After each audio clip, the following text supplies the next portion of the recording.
Market का पंचनामा में आप सभी का स्वागत है। आपके साथ मैं हूं वरुण दुबे और गजब का मोमेंटम भारतीय बाजारों में देखने मिल रहा है। फिर से एक बार 11,500 के लेवल के आसपास जाके हमने एक बार कोशिश की उस लेवल को पार करने के लिए। हालांकि उस लेवल से फिर से एक बार प्रॉफिट बुकिंग देखने मिली और 11,470 के आसपास आके हम बंद हुए हैं। हालांकि 11,500 के लेवल को छूना वही और काफ़ी अच्छी बात है। हालांकि 2-3 पॉइंट से रह गए, लेकिन 2-3 पॉइंट के उतने मायने नहीं है क्योंकि वो साइकोलॉजिकल लेवल है। और 11,497 के आसपास आज हमने नया हाई जो है वो छुआ है। इनफैक्ट 6 महीने के सबसे उच्चतम स्तर पे आज भारतीय बाजार बंद हुए हैं। ये सबसे अच्छी बात है। ये हमको पता था कि 11,500 के आसपास मार्केट पहुंचेगा और पिछले कुछ दिनों से जिस तरह का मोमेंटम भारतीय बाजारों में देखने मिल रहा था वो ये साफ दर्शा रहा था कि 11,500 के आसपास आपको मार्केट जाते हुए दिखेगा। लेकिन सबसे बड़ी बात यही है कि 11,500 तो पहुंच चुके हैं। यहाँ से क्या, तो यहाँ से अगर आपको दूसरी जो तेज़ी है वो देखनी है तो आपको 11,500 के ऊपर ही देखने मिलेगी। ये एक इंपॉर्टेंट लेवल है, एक बहुत इंपॉर्टेंट साइकोलॉजिकल लेवल है जिस पे मार्केट लगातार जाके अटक रहा है। शायद आने वाले कुछ दिनों तक अटकते हुए भी दिखेगा, लेकिन जिस दिन ये लेवल को पार करेगा, और पार करेगा का मतलब ये नहीं है कि पार करके वहाँ रुक जाए। जिस दिन इस लेवल को पार करेगा और उसके ऊपर जाके क्लोजिंग देगा ना, उस दिन फिर आपको 11,500 जो है वो अगला सपोर्ट बन जाएगा। फिर वहाँ से आपको एक नई तेज़ी बनती हुई दिखाई देगी। फिलहाल देखते हैं कब तक 11,500 के लेवल को हम होल्ड करते हैं, वहाँ से कब तक और कितने बार रिट्रेस करके नीचे वापस आते हैं। जिस दिन टूट जाएगा, जिस दिन उसके ऊपर जाके हम क्लोजिंग देंगे, उस दिन आपको फिर से एक नई फ्रेश तेज़ी जो है वो देखने मिलेगी।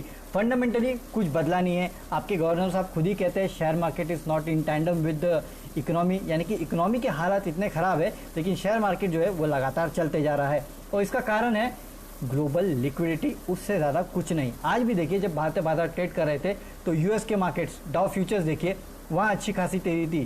कैक डैक फुट्सी यूरोपियन मार्केट देखिए वहाँ अच्छे खासे गेंस देखने मिल रहे थे। एशियन मार्केट हरे निशान में कारोबार कर रहे थे। तो ग्लोबली अगर आप देखें तो हर एक मार्केट में हरे निशान में कारोबार हो रहा था। अच्छी खासी तेज़ी जो है वो ग्लोबली देखने मिली थी और इसी ग्लोबल तेज़ी का जो फ़ायदा जो है इंडियन मार्केट्स को भी आज मिला और इस तेज़ी के चलते ही 11,500 का लेवल हमने जो है वो आज छुआ है।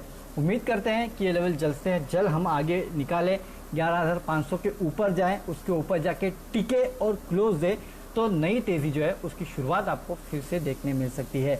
तो अच्छा ट्रेडिंग सेशन था, अच्छे मोमेंटम में भारतीय बाजार है और इस मोमेंटम में आपने देखा आज हम 11,500 के लेवल के आसपास पहुंचते हुए दिखाई दिए। और बैंक निफ्टी का इसमें बहुत बड़ा सपोर्ट है। आपको याद होगा पिछले कुछ दिनों से मैं बोलता था कि अगर मार्केट को चलना है तो उसके लिए बैंक निफ्टी का चलना सबसे ज़्यादा इंपॉर्टेंट है। और आज भी देखिए करीब 2.25% के आसपास की तेज़ी जो बैंक निफ्टी में देखने मिली है। मिड कैप्स भी पीछे नहीं थे, 125 पॉइंट के आसपास की तेज़ी जो है मिड कैप इंडेक्स में भी देखने मिली। तो ऑलराउंड परफॉर्मेंस देखने मिला है। तो अच्छी बात है एंड वी होप कि ऐसे ही तरह चलता रहे। तो फिलहाल जो टारगेट आपको रखना है 11,500 अगर निकल जाएगा तो फिर देखेंगे आगे क्या होता है। नीचे के लेवल पे अगर आप देखें तो पहले तो 11,400 इंपॉर्टेंट सपोर्ट है और 11,380 जो है वो सबसे इंपॉर्टेंट सपोर्ट निकल के आता है। तो यहाँ अगर आप देखें तो रेजिस्टेंस जो है वो काफ़ी पास में है और सपोर्ट जो है वो काफ़ी नीचे है। तो ये बात आपको याद रखना है और ऐसे ट्रेड करना है, ये आपको सबसे इंपॉर्टेंट याद रखना होगा। अगर वो निकल गया 11,500 तो देखेंगे और 11,380 नीचे टूटता है तो सीधे 11,330 320 के आसपास का सपोर्ट जो है वो आपको मार्केट में देखने मिलेगा। तो ऐसा ट्रेड रखिएगा एक स्ट्रिक्ट स्टॉप लॉस के साथ, तो आपके लिए ज़्यादा बेटर होगा क्योंकि पता नहीं कब मार्केट घूम भी सकता है। ऐसा एकदम ही बिंदास होकर खरीदारी मत कीजिए, स्टॉप लॉस के साथ करना, ये याद रखना। ओके चलिए अब सवाल जवाब का सिलसिला शुरू कर। और यहाँ आयशर मोटर्स पे काफ़ी बार यहाँ सवाल पूछे जा रहे थे। पहले कोई तो था कंटिन्यू सवाल पूछ रहा था आयशर मोटर्स पे। अच्छा, रमेश माधाराव, डोईफोडो, आयशर मोटर्स और आरती ड्रग्स। देखिए आरती ड्रग्स में ना सही बोलो तो सबसे बहुत डिफ़िकल्ट है इसके ऊपर कॉल देना। अब ऐसा क्यों? क्योंकि पहले तो वो बोनस के चलते माना जा रहा था कि स्टॉक चलेगा, चला भैया। और मैं देख रहा हूँ स्टॉक को 800-900 के आसपास तक, पहले मुझे लगा था 1,000 चलेगा, चला ठीक है, 1,500 जाएगा 2-2,500 तो किसी ने सोचा था भाई जाएगा, लेकिन गया। उसके बाद वो बोनस की ऐलान हो गया, तब लोगों ने बोला चलो अब तो न्यूज़ आ गई, अब ख़त्म हो गया। उसके बाद भी चला, अब तो देखो 3,500 के आसपास आके खड़ा है। पता नहीं, ये शायद एक अपनी ट्रेजेक्ट्री में चल रहा है। वो जो बल्क ड्रग पॉलिसी है उसका बहुत बड़ा फ़ायदा जो है इस कंपनी को होने वाला है। शायद इसी वजह से इस कंपनी में आपको इस तरह की तेज़ी देखने मिल रही है। इस कंपनी में ये कहना है कि यहाँ से प्रॉफिट बुक कीजिए, या 5,000 का हो गया तो क्या करेंगे, तो इस कंपनी पे कॉल देना काफ़ी मुश्किल है। मैं आपको सही बात बताऊँ, नेवर नो, यहाँ से चल भी सकता है, नहीं भी चल सकता है। तो जब तक चल रहा है सर एंजॉय कीजिए इसको, आपके पास है तो पोर्टफोलियो में रखे रहिए। काफ़ी अच्छा प्रॉफिट हो रहा है तो ज़्यादा रुक सकते हैं 5000 के लेवल के लिए। अगर ज़्यादा प्रॉफिट नहीं है तो देखिए जैसे नीचे आएगा वैसे निकल जाइए। तो मैं सिर्फ इतना बोल सकता हूँ, it's very difficult to give fundamental call on this, but हाँ रैली है, रैली को राइड कीजिएगा। जहाँ तक आइशर मोटर्स की बात है तो स्टॉक स्प्लिट की आप बात कर रहे हैं, उसके पहले इस स्टॉक में करना क्या चाहिए? मेरे ख्याल से देखिए इस काउंटर को ख़रीदने में कोई हर्ज नहीं है, ऐसा कोई प्रॉब्लमेटिक काउंटर है नहीं है, तो देयर इज़ नो प्रॉब्लम, है ना। आज मेरे ख्याल से ये एक्स हुआ था और उसके बाद एक अच्छी खासी तेज़ी जो है इस काउंटर में देखने मिली है। तो आप चाहिए तो ले सकते हो सकता है अगले वो रैली वैली देखने मिलेगी इस काउंटर में, बट थोड़ा संभाल के रहना ऑटो काउंटर में, मैं सिर्फ इतना बोलता हूँ। अभी भी देखिए आज इसकी एक्स डेट थी, है ना, आज आपके पास होगा तो 2 दिन बाद आपको रिकॉर्ड डेट में दिखाई देगा। बट मैं आपको ये बोल रहा हूँ कि auto counter as a whole जो है उसमें हो सकता है आपको दिक्कतें हों, क्योंकि इकोनॉमी के हाल अभी तक इतने अगर सुधरे नहीं है। No doubt month on month क्योंकि ऑटो नंबर आ रहे हैं तो उसमें सुधार देखने मिल रहा है, तो वो ठीक है। अब आप समझिए ना, कुछ लोग कहते हैं कि लोग प्रीमियम चप्पल जूता नहीं खरीदेंगे तो प्रीमियम बाइक कौन खरीदेगा, ये तो सोचिए। So there is too much. Auto counter है ठीक है, बट ऑटो काउंटर में अगर आप देखें टू व्हीलर में, हाँ ये मेरा फेवरेट है, बट इससे ज़्यादा मुझे ज़्यादा बेनिफिट, ज़्यादा कन्विक्शन किसी हीरो या बजाज में लगता है, जो एंट्री लेवल बाइक्स भी बनाते हैं। तो अगर कोविड का इम्पैक्ट खत्म हुआ और शायद लोगों ने बाइक लेने की सोची तो मेरे ख्याल से वहाँ ज़्यादा ट्रैक्शन देखने मिलेगा। तो Eicher no doubt long term के लिए शायद बहुत अच्छा बेट है, बट मीडियम टर्म के लिए मेरे ख्याल से इससे बेटर आप कोई बजाज या हीरो मोटो जो है वो शायद ज़्यादा बेनिफिट देके जाएगा, इतने मैं कह सकता हूँ। अच्छा, Bhagyashree Patil IDFC first bank 32 पे। चलिए IDFC फर्स्ट बैंक अगर आपने 32 पे लिया है, मतलब आजकल की खरीदारी है। देखिए अगर भाग्यश्री जी आप लॉन्ग टर्म की इन्वेस्टर हैं तो मैं कहूँगा इसको रखिए, 50 रुपये जाएगा। ये मैं 20 रुपये से कह रहा हूँ कि 50 रुपये जाएगा, 32 पे ऑलरेडी आ चुका है, अभी भी कह रहा हूँ ये 50 रुपये जाएगा। हो सकता है टाइम लगे, अब समझिए यहाँ से 4 साल लगा, तो 4 साल में 32 का 50 रुपया, मतलब कितना हुआ 18 रुपये की तेज़ी। 3 रुपये समझिए, 32 पे आपने खरीदा और अगर आपको 18 रुपये का फ़ायदा होता है, मतलब यहाँ से करीब करीब 60% का फ़ायदा आप ले सकते हैं, लेकिन उसको टाइम लगेगा। आपका पैसा अगर 60% बढ़ जाता है यार, 4 साल में भी बढ़ता है तो कोई ख़राब नहीं है। लॉन्ग टर्म के लिए अगर आप रखना चाहती है तो मेरे ख्याल से बहुत अच्छा लेवल है, आपने ख़रीदा है नो डाउट, 50 रुपये तक के लिए आप रुक सकते हैं इस काउंटर में, मुझे इस काउंटर में कोई दिक्कत नहीं है।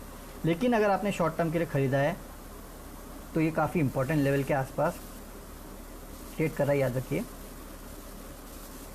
3245 इस कंपनी का 200 डे DMA है, उसको पार करने में इस काउंटर को दिक्कत हो रही है, वहाँ जाके आज वापस आया। अगर उस लेवल को पार कर लेता है तो 35 जाएगा, अगर नहीं होता है तो 31 का स्टॉप लॉस रखना। आज का लो जो है उससे ज़्यादा स्टॉप लॉस रखना मत, नहीं तो फिर गिर जाएगा ये काउंटर, है ना। फिर 1 रुपये की गिरावट आएगी तो जो आपने कमाया था वो भी चला जाएगा, इसके लिए मैं बोल रहा हूँ। तो ऐसा ट्रेड लीजिएगा अगर ट्रेड लेना चाहते हैं, नहीं तो मेरे ख्याल से आप रख सकते हैं। अच्छा, नंदू शिंदे इंडिया मार्ट पे पूछ रहे थे, इंडिया मार्ट इंटरमेस्ट 2800 पे उन्होंने खरीदे। सर कॉन्ग्रेचुलेशंस, अच्छा प्रॉफिट आपने बना लिया है। पिछले कुछ दिनों में एक रिपोर्ट आई थी जो कि इस काउंटर पे 3500 के लक्ष्य दे रही थी। 3500 आ गया सर, है ना। 700 रुपये आपने भी कमा लिए, बहुत अच्छी कमाई की।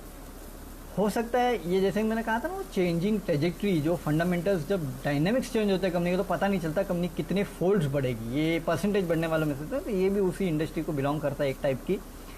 हालांकि बहुत चला है, अगर आपको प्रॉफिट बुक करना है तो पार्शली कीजिएगा, 25% से ज़्यादा प्रॉफिट बुक करना मत, रहिएगा इस काउंटर पे। अगर नीचे आता है तब की तब से देखेंगे।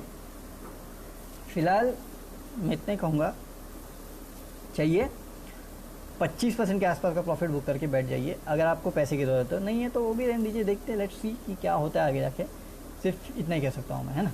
चलिए फाइजर, नितिन सोनी और HDFC पे पूछे। फाइजर वेरी गुड काउंटर, मेरे ख्याल से 4800 के आसपास ही काउंटर फिलहाल ट्रेड कर रहा है, तो काउंटर बहुत अच्छा है और अच्छी चॉइस है। रखना चाहते हैं रख सकते हैं, इन लेवल्स पे भी खरीदारी करके चलिए, मैं ना नहीं बोलूँगा फाइजर के तो कभी भी। साइकोलॉजिकल लेवल के साथ खेल सकते, 5000 के आसपास का साइकोलॉजिकल लेवल है इस काउंटर में। 52 वीक हाई 5170 का है और 4200 के आसपास इस कंपनी का एक इम्पॉर्टेंट लेवल है, लेकिन 200 डीएम है। 4500 के आसपास का स्टॉप लॉस रखिए, लेकिन रिस्क रिवॉर्ड थोड़ा अनफेवरेबल हो जाता है, ये भी याद रखिए। देखिए 5000 के लेवल के आसपास ये काउंटर घूम रहा है, थोड़ा नीचे आएगा तो ज़्यादा खरीदारी के बेटर मौके होंगे। अगर 5000 के ऊपर निकल गया तो मेरे ख्याल से फ्रेश तेजी इस काउंटर में फिर से एक बार बन सकती है। फंडामेंटली लॉन्ग टर्म के लिए बहुत अच्छा काउंटर है, और ऐसे ही HDFC भी है, पोर्टफोलियो में रखने लायक काउंटर है सर ये, इसमें कोई दिक्कत नहीं है, रखिए अपने पोर्टफोलियो में पैसा। ये काउंटर आपको ज़रूर बना के देगा, हो सकता है आपको साल भर में नहीं बना के दे, लेकिन ये वो 2-3 साल वाले जो काउंटर्स है ना, ये उनको बिलोंग करता है और फटफट पैसा बनता है इन काउंटर्स में, अच्छा पैसा बनता है, बनेगा। दोनों फंडामेंटली अच्छे काउंटर है, मेरी इन काउंटर में अगर है तो होल्ड की सलाह है, नहीं है तो चाहिए तो आप फ्रेश खरीदारी भी कर सकते हैं, उस पर कोई प्रॉब्लम है नहीं। Okay, India bulls real estate, Atul Patel पूछ रहे हैं इंडिया बुल्स रियल एस्टेट। देखिए रियल एस्टेट काउंटर में मैं आपसे हमेशा कहता हूँ, लेना है तो गोदरेज प्रॉपर्टीज लीजिए, उसके अलावा कुछ मत लीजिए। जहाँ तक आपने इंडिया बुल्स रियल एस्टेट की बात की, देखिए आज के तेज़ी वाले दिन भी 66 के आसपास है, और आपको याद होगा इन काउंटर्स में मैं लगातार आपको से कहता था कि दूर रहिए इन काउंटर से, इनका कोई भरोसा नहीं, कभी भी गिरेंगे। ट्रेड लेना है तो 64 का स्टॉप लॉस रखिए और 70 के टारगेट के लिए ट्रेड कीजिएगा। उससे ज़्यादा कुछ मैं बोलूँगा नहीं इस काउंटर में, क्योंकि फंडामेंटली मुझे ये काउंटर्स नहीं पसंद है। Real estate as a space ही मुझे नहीं पसंद है, तो बाकी तो आप छोड़ ही दीजिए, और लेना है तो गोदरेज प्रॉपर्टी जैसे काउंटर में लीजिए। Indiabulls real estate not my bet. चलिए इसी नोट पे आप विदा लेते हैं, कल आपके साथ इसी प्लेटफॉर्म पे जुड़ेंगे, आपके जो बचे कुछ सवाल है उनका जवाब देने के लिए। सुबह 7 बजे हमारे साथ जुड़ेगा, तो आपको बताएंगे ग्लोबल क्यूज़ कैसे हैं, वहाँ से भारतीय बाजारों के लिए कैसे संकेत निकल के आ रहे हैं, इंडियन मार्केट्स को आपको कैसे ट्रेड करना है, कौन से इंपॉर्टेंट लेवल्स है जहाँ पे आपको खास नजर रखनी है। तब तक के लिए सी यू एंड गुड बाय। अगले वीडियोस को देखने के लिए आप जरूर से सब्सक्राइब कर लें हमारे YouTube चैनल को।